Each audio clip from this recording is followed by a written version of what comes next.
Bismillahirrahmanirrahim. Assalamu alaikum. I hope that you are doing great. In our previous lecture, I talked about clothes. Bismillahirrahmanirrahim. Assalamu alaikum.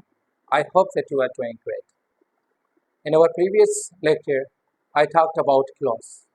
Last lecture में हमने clause को समझने की कोशिश की थी और आज इस लेक्चर में हम क्लॉज के टाइप्स को डिस्कस करेंगे। जैसे फ्रेजेस के टाइप्स थे noun phrase, verb phrase, adverbial and adjective phrase. Likewise clause के भी टाइप्स हैं noun clause, adjective clause and adverbial clause.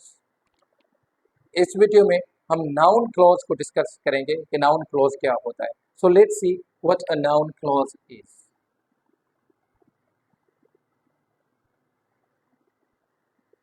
Phrases में अ ग्रुप ऑफ वर्ड्स जब वो एक्ट कर रहे थे, बिहेव कर रहे थे लाइक अ नाउन, तो हम उसको क्या कंसिडर कर रहे थे? Noun phrase.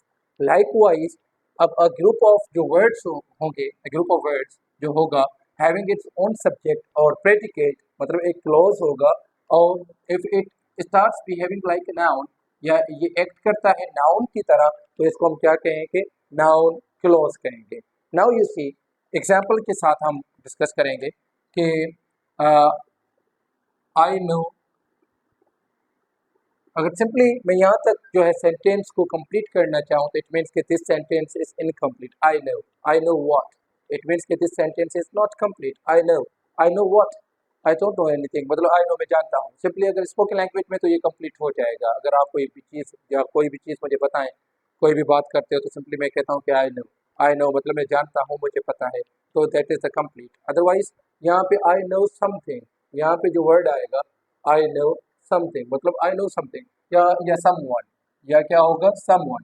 Now you see कि आई नो के बाद यहाँ पे जो भी वर्ड आएगा या जो भी फ्रेज आएगा वो क्या होगा? नाउन होगा। अगर एक वर्ड आता है तो वो नाउन होगा। ग्रुप ऑफ वर्ड्स आएंगे तो वो क्या होगा? आपका जो है नाउन फ्रेज होगा।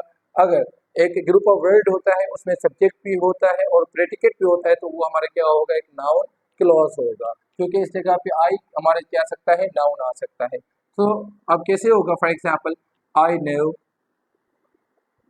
who he is. Now you see, I know who he is. Now who he is ये पूरा हमारा क्या है? This is a clause. इसका एक सब्जेक्ट भी है एंड एक प्रेडिकेट भी है। तो ये सिंपली क्या हो गया? हमारा main clause and that one is our dependent clause. ये क्या है? हमारा dependent clause and it acts like a noun, तो इसको हम क्या कहेंगे?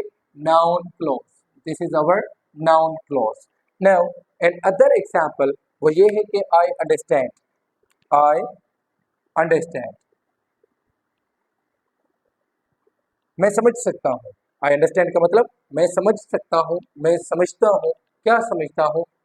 उसको अगर यहाँ पे जो भी मतलब आएगी, जाहिर सी बात है कोई ना कोई बात या किसी न किसी बंदे को I understand him, I understand his feelings, I understand you, I understand. अब यहाँ पे अगर कोई क्लोज आ जाता है और वो क्लोज कैसे जो है बिहेव करेगा? वो नाउन की तरह ही बिहेव करेगा, क्योंकि इट वुड बी समथिंग जिसको जो है आप समझ रहे हो, तो वो क्या होगा? आपका नाउन क्लोज होगा।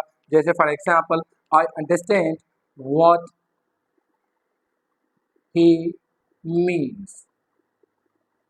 मैं समझता हूँ कि उसका क्या मतलब है, मैं समझता हूँ उसका क्या मतलब है। या I understand what he says, वो जो कुछ भी बोल रहा है उसका मुझे पता है, मैं उसको समझ रहा हूँ।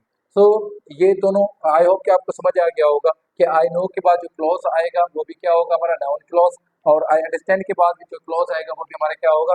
That is the noun clause. या और भी हम एग्जाम्पल्स देखते हैं, जैसे for example he didn't tell me, he didn't tell me where he was from, he was from।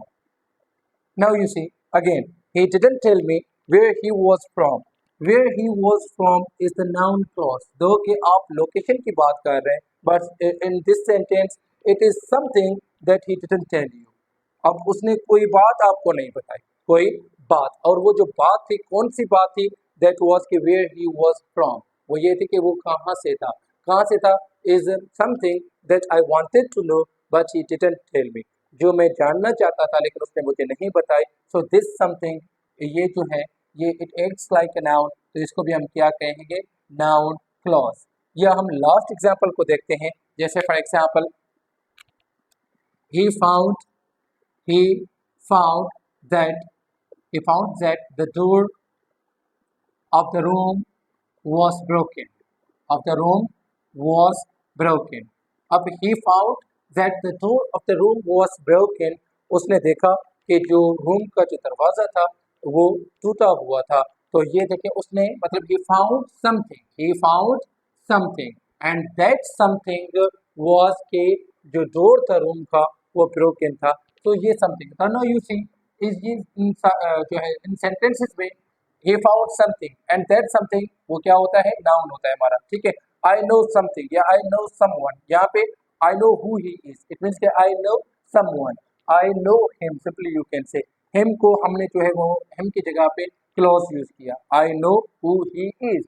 Simply अगर मैं क्लॉज को ओमिट कर दूं तो क्या आएगा हमारा I know him, और him क्या करता है, प्रोनाउन में नाउन को ही रिप्लेस करता है, आप सबको पता है। लाइकवाइज यहाँ पे I understand something, और वो जो समथिंग है वो ये है कि व्हाट ही सेज और व्हाट ही मीन्स, वो जो कुछ भी बोलता है या उसका जो कुछ भी मतलब होता है उसका मुझे जो है पता है, वो मैं समझता हूँ।